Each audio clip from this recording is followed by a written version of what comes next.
Ирина, как 2 года, уже работала медсестрой в местной больнице. Ее жизнь была полна удивительных ситуаций и необычных случаев, но такого, что произошло с ней на одном из вызовов, она точно не ожидала. В тот день ее бригада получила вызов от старенькой бабушки, которая нуждалась в медицинской помощи. Девушка и ее коллега быстро приехали на названный адрес и вошли в дом. Бабушка уже ждала их с нетерпением, чувствуя облегчение, что наконец-то пришли врачи, которые помогут ей справиться с ее болезнью. Девушка выполнила все медицинские процедуры, поставила укол старушке и оставила рекомендации, а затем они с коллегой направились обратно к машине скорой помощи. Однако, когда водитель запустил автомобиль, медсестра заметила что-то движущееся в кустах поблизости. Она остановилась и повернулась, чтобы разглядеть источник движения. И вот, перед ней стояла волчица. Ее глаза были полны страха и умоляюще смотрели на Ирину. Несмотря на свой первоначальный испуг, медсестра почувствовала, что волчица нуждается в помощи. Она медленно подошла к зверю, пытаясь не пугать ее. Волчица начала двигаться вперед, указывая Ирине путь. Сердце бешено билось в груди, но она решила последовать за животным и узнать, что именно происходит. Волчица привела девушку в небольшую чащу леса, где на земле лежал раненый волчонок.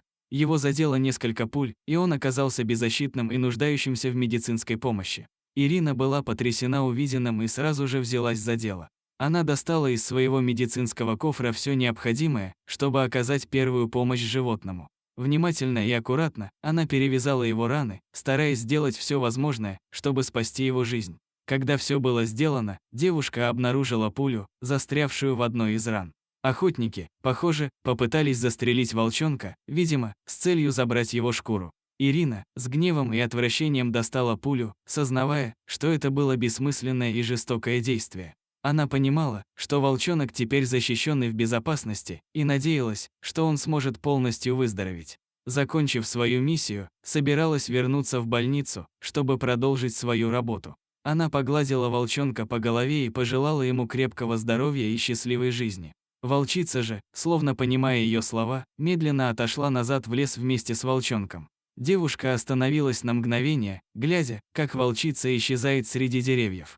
Ее сердце было полно благодарности и надежды, благодарности за то, что она смогла помочь и спасти жизнь маленькому волчонку, и надежды на то, что в мире все же есть место для сострадания и добра. Вернувшись к своим обязанностям в больнице, Ирина никогда не забудет о своей встрече с волчицей и волчонком. Они стали символом для нее, символом того, что иногда нам предстоит сделать что-то невероятное и необыкновенное, чтобы помочь другим и изменить их жизни. Такова была история девушки, которая не только лечила больных и раненых людей, но и спасла жизнь одному маленькому волчонку. Дорогие друзья, если вам понравилась эта история, поставьте лайк, а также подписывайтесь на канал, где найдете еще много интересного.